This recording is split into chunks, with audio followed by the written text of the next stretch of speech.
All right, let's dive into the science behind one of the biggest and maybe chilliest trends in wellness right now: contrast therapy. You've seen it everywhere, right? People jumping from a super hot sauna straight into a freezing cold tub of water. So what's the deal? Is this just another wellness fad? Or is there a real, tangible benefit to putting your body through these crazy temperature swings? Well, it turns out the answer is hidden deep inside your circulatory system. It all comes down to this incredible process called the vascular pump.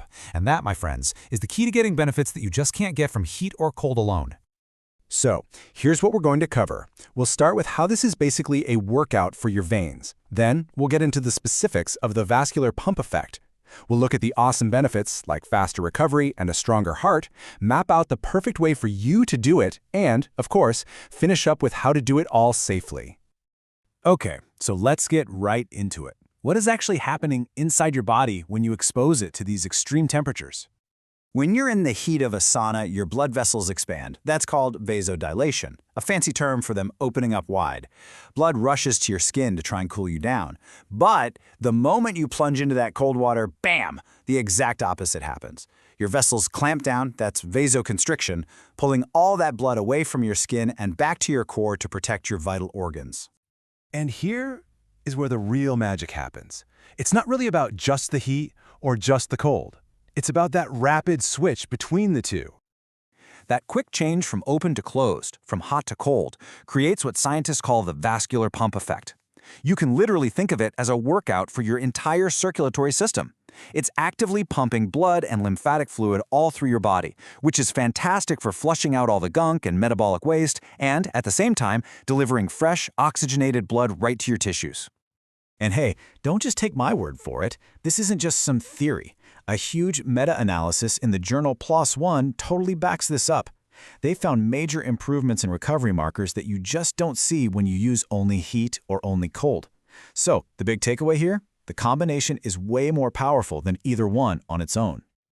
Okay, so we've got this powerful pump effect going on, but what does that actually do for you?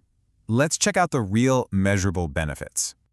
Now, for anybody who exercises, listen up, because this is a total game changer. The research is clear. Contrast therapy seriously cuts down on that muscle soreness you feel a day or two after a tough workout. You know, DOMS. By actively flushing out stuff like lactate, you can bounce back and get back to peak performance way, way faster. But you know what? The benefits go so much deeper than just muscle recovery. There's this landmark study, the Kuopio Ischemic Heart Disease Study. It followed over 2,000 guys for 2 decades, and what it found was incredible. Frequent sauna use was linked to a dramatically lower risk of dying from heart problems. I mean, that really shows you the long-term power of this practice. Let's break that down a little. This whole cycle of stress and recovery is actually training your cardiovascular system. Your blood vessels become more flexible and responsive. Your body gets way better at managing blood pressure, and your nervous system gets stronger, improving your resilience to stress. Honestly, it's like interval training, but for your arteries. Okay, so let's say you're sold. You want to give it a shot. How do you actually do it right? Because getting the details here really matters if you want the best results. All right, these are the sweet spots based on the research. You're shooting for a sauna somewhere between 70 and 90 degrees Celsius and a cold plunge between 10 and 15 degrees. Now really look at the timing difference here. If you're a beginner, start with less time, especially in the cold. The goal is to work your way through 2 to 4 full cycles. So here's a fantastic protocol to start with.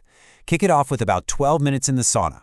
Then you're going to brace yourself for 2 minutes in the cold. After that, take a 5-minute break, and I mean really rest, and drink some water. Hydration is key. Then you repeat that whole cycle 2 or 3 times. Oh, and a great pro tip from researchers is to always try and end on cold. It seems to maximize the metabolic benefits. This question comes up all the time. You see people doing it both ways, but does the order you go in actually change anything? Well, the answer is yes, it absolutely does, and it all depends on what your goal is. So if you start with heat, you are going to maximize that vascular pump we've been talking about. The heat opens everything up, so when you hit the cold, you get a much more powerful flushing effect. This is your go-to for general recovery. But if you're dealing with a specific injury or a lot of inflammation, starting with cold might actually be better. It really targets that inflammation right from the get-go. And finally, and I cannot stress this enough, this is the most important part, we have got to talk about safety. These are extreme temperatures we're talking about, and this is a real stress on your body. You have to be smart about it. First things first, and this is non-negotiable. If you have any of the conditions you see listed here, you absolutely must talk to your doctor before even thinking about trying contrast therapy. The rapid changes in your heart rate and blood pressure can be seriously dangerous if you have certain underlying health issues. And for everybody else, just be smart. Please, start slow. That means less time and maybe less extreme temperatures to begin with. Never, ever, ever do it alone when you're just starting out. And the #1 golden rule is to listen to your body. If you feel dizzy or have any chest pain, just stop immediately. And of course, hydrate, hydrate, hydrate. So there you have it. The science is pretty clear. This isn't just about grinning and bearing it through the discomfort. It's a targeted, powerful workout for your entire circulatory system that can speed up recovery and actually strengthen your heart. So I guess the only question left is, are you ready to trade passive recovery for some active restoration?